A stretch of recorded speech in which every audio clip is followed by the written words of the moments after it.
Hello traders, Rich here and welcome to a new episode on how to analyze any chart from scratch without using any indicators, just by applying basic price action concepts and market structure 101. So let's get started, and as usual, cheers. Today we have episode number 28, which is a stock this time, Zoom. If you aren't familiar with this series, don't worry, I'll make sure to attach the entire playlist, which includes all the videos by order in the description below. And I also attach my Telegram channel where I forward my analysis and videos from YouTube and TradingView in case you want to get notified. So let's do it. As usual, for those who already know, we always start from the higher time frames, weekly and daily, which we call our rejection time frames, to know where we stand in the market. Are we overall bullish, bearish, or stuck inside a range, right? And as price approaches the upper bound, which is our resistance area, it can be non-horizontal, just like these two, or horizontal, just like this one. We'll be looking for buy setups, and as price approaches the lower bound in parallel, we'll be looking, obviously, for buy setups, right? Our rejection zones, like, got three types of rejections. The first one is a typical supply resistance, where we have many failed attempts to break above or below a certain level or area. The second one is a supply or demand area, where we have an aggressive movement upward or an aggressive movement downward. This is a demand and this is a supply zone. The third type is a non-horizontal supply resistance, also known as trend lines. For example, we've got one here, so let's keep it since we already drew it, right? So this is acting as a non-horizontal resistance, and we always try to make an offset of it, and here we go. So now we have our non-horizontal support. So this channel is engulfing the overall movement downward, which we call our outer trend lines. So we've got our first impulse pushing price lower, then we got a correction movement, and we are currently in this impulse movement pushing price to the downside, right? So we've got a big bearish trend, so we know that we are overall bullish from a long-term perspective on Zoom. So as price approaches the upper bound, which is our non-horizontal resistance, we'll be looking for sell setups. Of course, unless we've got a break above it, then the bearish trend would be, or the channel also would be invalidated, and then we can expect a shift in momentum from bearish to bullish, and obviously on the retest we'll be looking for buy setups. So that's it for our non-horizontal supply and resistance. So we started like with our trend lines this time. Next, let's go for supply and demand zones, right? And last but not least, we'll go for supply and resistance. So for supply and demand zones, we want to look for areas where we've got an aggressive movement upward or downward, right? And we want it to be not yet filled or broken. For example, we had a demand area here, and then price filled it and then traded lower. So this demand is no longer valid. So a demand is not like a support. When it's broken downward, it becomes a resistance, right? Vice versa. A demand, once broken or filled, we should delete it. It's no longer valid. Okay, so we've got our demand area here, and that's the power of not buying immediately around a demand zone. I know like some traders like have a supply and demand zone strategy where they enter a buy, for example, their stop loss below the zone, and they target like big rewards in terms of risk. But as per our trading style, we draw our supply and demand zones from higher time frames, and then as price approaches it, we'll zoom into lower time frames and look for buy setups. So we always wait for extra confirmation and trigger from lower time frames. So next, our next demand area, which is not filled yet, or the price is currently filling, is this demand area. As we had this rally, base, and then a rally again, just like previously, a rally, base, and then a rally again. That's why we had a demand area here. But now this one is broken or filled. It's no longer valid. Now we've got this one, which is still fresh, and price is currently sitting inside it. But to make the chart clean, I'll draw it as a level and not as a zone, because like when we zoom into lower time frames, for example, we can see like, for example, we can see a big zone. I don't know why it's not appearing on lower time frames. Let me show you an example. That's it. So on H1. Right, so you see a big zone, which is like kind of annoying, right?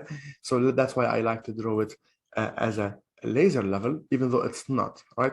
So it's like technically this entire area. So from around 100, which is also a round number, Here we go, and 150. So this is our entire demand zone where we'll be looking for buy setups inside it. And knowing that it's an entire zone, so price can still dive inside it before going upward. It's not a laser level. So this is our entire demand area. Now, like since we are already drawing our round numbers and supply and resistance, we know that for stocks and crypto, because we don't have enough data or because the price is trading in the same direction for a long period of time, we don't really have typical supply and resistance where we have many failed attempts to break above or below. That's why we go for supply and demand zones, trend lines, and round numbers. So in this particular chart, the strongest round numbers are because price is trading between 0 or 100 and 600. Of course, we always go first for the all-time high, which is a round number, also around 600. Then we've got our 500, which is around, here we go. Then we've got like the 50% retracement of this, which is the 300, which is also a very strong round number. And as you can see, when you draw a round number, always look if the price is respecting it. And as we can see, like this one has been respected here. Of course, it's an entire zone, not a laser level. So this one, like this. Anyway, you know what? I'll draw it anyway. So to 80, as you can see, the price respected it here previously and then broke it upward and then respected it here, then broke it downward and respected it here as well. So it was acting as a resistance, then support, and now price broke it downward. So now it's acting as a resistance area. Okay, of course, it's an entire area as usual. So, which is also what, for those who like to use Fibonacci, it's also the 50% retest of this entire big impulse movement. So this is that makes sense because it's like from here to 600. So 300 is half of the distance of half of the 600, right? So that's what we know from weekly time frame. And as you can see, we've gathered many info just from weekly. We know that we are overall bearish, trading inside this brown channel. Okay, fantastic. It's appearing on all time frames. And currently approaching a demand area, right? And we have this resistance area, which has been respected previously. So long story short, from weekly time frame, we were standing in the market, we are around a demand area, looking for buy setups, knowing that price can still trade lower before trading higher to approach this lower trend line. Of course, it's also an entire zone. So like from here to around here, right? But we draw it as a laser level, but we treat it as a zone. The exact same for the upper one, right? So it's an entire zone.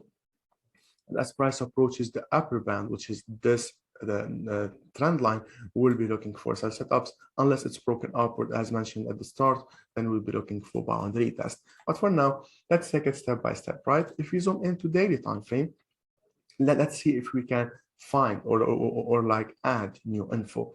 I'll make this trend line in blue to know that it's from daily time frame, and we can see that we can draw a faster channel. That's it.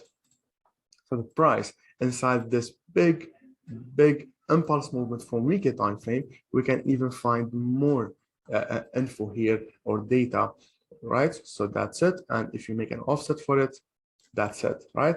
So now we've got this big impulse movement from weekly, which is engulfed with this big channel in blue. So for the buyers to take over, because we're around a demand zone, we'll be waiting for the buyers to invalidate this bearish movement from a medium-term perspective by breaking above this channel.